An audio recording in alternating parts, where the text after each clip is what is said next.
I was halfway through staining the cedar porch beams when I heard tires crunching on the gravel path. Out here, miles from the nearest paved road, that sound only meant two things: someone was lost or someone was looking for a fight. I wiped my hands on a rag, turned around, and there it was, a bright white Lexus SUV, stopping just past the split-rail fence. The door opened and a woman stepped out, platinum bob haircut, oversized sunglasses, clipboard tucked under her arm like a weapon. She didn't even look around, just marched toward me like she owned the forest. "Excuse me," she called out. "Are you the property owner here?" "Yeah," I said, leaning it against a post. "Name's Grady Dalton. Can I help you?" She smiled like a cat that already had its claws in the mouse. "Helen Langford.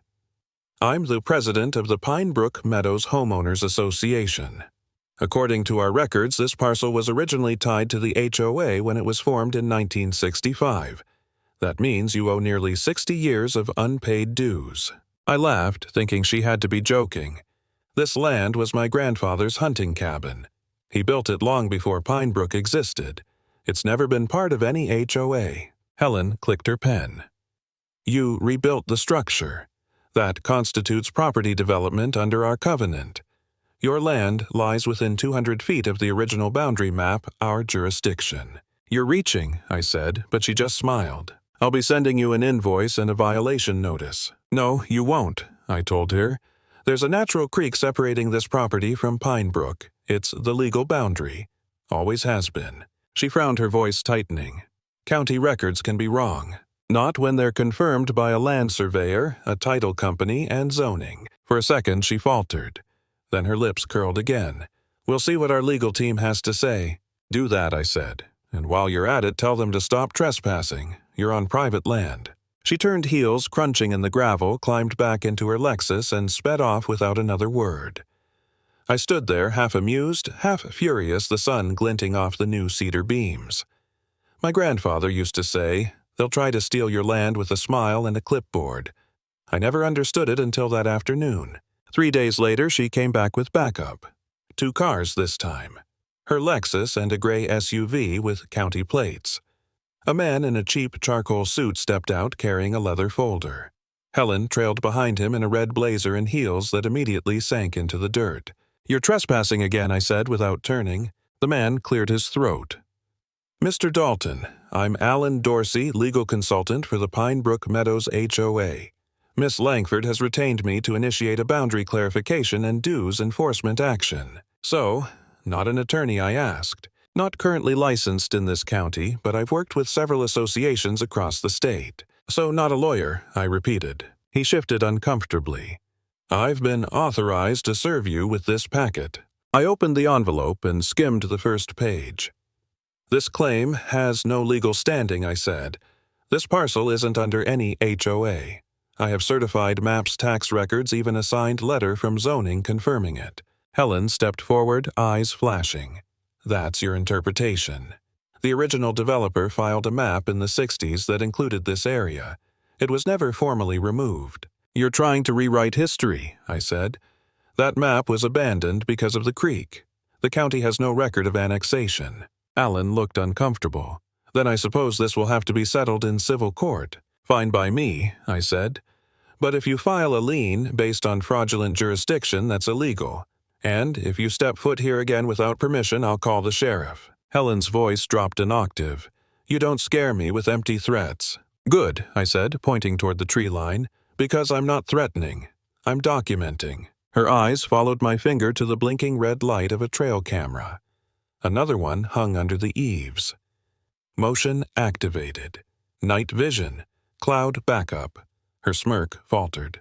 They left the papers on a stump and drove off, tires spitting gravel. I watched them go, then picked up the packet and went inside. I wasn't going to ignore it. I was going to use it. That night I drove into town and met with Claire Redmond, an old friend who'd become a land use attorney. Claire was the kind of person who'd punch a vice principal for suspending her brother, and she once did. I figured that kind of energy was exactly what I needed. She flipped through the documents, shaking her head. "This is nonsense," she said. "They're citing a draft plan that was never adopted. Filing a false lien is a felony in this state. If they try, we can press charges." I nodded, feeling that old stubbornness settle in my gut, then let them try. For a few days, things went quiet. Too quiet. Then, one morning I heard engines again, diesels this time. A crew of landscapers rolled up and started placing orange flags along the tree line. I walked over, keeping my voice even. "You fellas lost." One of them looked nervous. "We were hired by the HOA to clear brush for a boundary fence." I pointed at the creek. "That's the boundary. You touch one shovel of dirt on this side and I'll have deputies here in 10 minutes. They left without argument, but I knew this was far from over. That afternoon, I went to the county recorder's office. Vince, the clerk, squinted at his monitor. "Got something weird this morning," he said. "An HOA tried to register a retroactive annexation map, supposedly from 1965, but it's got a digital timestamp from 2 weeks ago." My stomach dropped. They forged it. "Looks that way. I've already flagged it for review." That night I called Claire. "They crossed the line," I said. Literally. We put together a formal complaint for the state attorney general, complete with copies of everything: the original maps, the forged one, videos, timestamps. 2 days later, a detective from the County Property Crimes Unit called. "Mr. Dalton, we've opened an investigation. Submitting falsified documents is attempted fraud." For the first time, I exhaled. Someone was listening. A week passed and things escalated fast. The sheriff's office served a warrant for the HOA's internal records. Helen's vice president cracked under questioning. Turns out, Helen had instructed the board to recreate historical documents and backdate meeting minutes to make it look like the HOA had voted to annex my land. The metadata exposed everything files typed up less than 2 weeks ago. Then came the bombshell. Detective Monroe from the State Bureau called. "We found something bigger," he said. "Financial irregularities in the HOA's accounts. Funds for infrastructure were diverted to personal accounts. Miss Langford used your parcel as collateral for a $300,000 loan." I remember going silent. "You mean they used my property to get a loan?" "Yes, using fake maps and forged signatures." That's when it hit me. This wasn't just about power, it was about money. My land was the linchpin in a fraud scheme. I thought about giving up. I really did. Weeks of calls, papers, threats, sleepless nights, it all felt pointless. I sat on the porch one evening watching the sun dip behind the ridge, wondering if it was worth it. Maybe I should just sell, walk away, start over somewhere no one cared about boundaries and bylaws. Then I looked at the cabin. The rough cedar beams I'd stained by hand. The same porch my grandfather had built 50 years ago. I remembered his words again. "Protect what you build." That was the reason I picked up my phone and called Claire back. "Let's finish this," I told her. By the end of that month, the investigation went public. The HOA was under scrutiny for embezzlement, document forgery, and bank fraud. Residents were shocked. Most of them had no idea what Helen was doing behind closed doors. When they raided the HOA office, detectives found a hidden hard drive. On it were dozens of photos, people's houses, cars, even night shots of their yards. Helen had been spying on residents for years. Worse, there were maps of 4 other neighborhoods across the country, all marked with pins and dates. She'd done this before. Pine Brook wasn't her first target, it was just the one where she finally got caught. A week later, they found her Lexus abandoned in a hotel garage 2 counties over. She'd vanished. But not for long.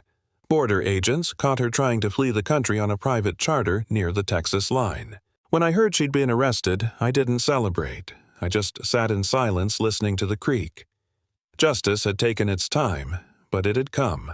At the trial, I sat behind Claire in the courtroom. Helen looked different. Dark hair now, no confidence left. The prosecutor laid out everything: forged maps, embezzlement, surveillance, identity theft. When he held up the fake annexation map, he said, "Greed doesn't respect geography, but the law does." The room went quiet, then someone clapped. Others joined. It wasn't loud, just right. The judge denied her bail. Pine Brook's HOA was dissolved by court order. Every lien, every fake claim was voided. When I drove back to the cabin that night, the air felt different. Clean. The porch lights glowed softly over the clearing. I stood there for a long time looking out across the creek, the real boundary, the one no one could ever redraw again. Sometimes standing your ground isn't about winning. It's about refusing to surrender what's already yours.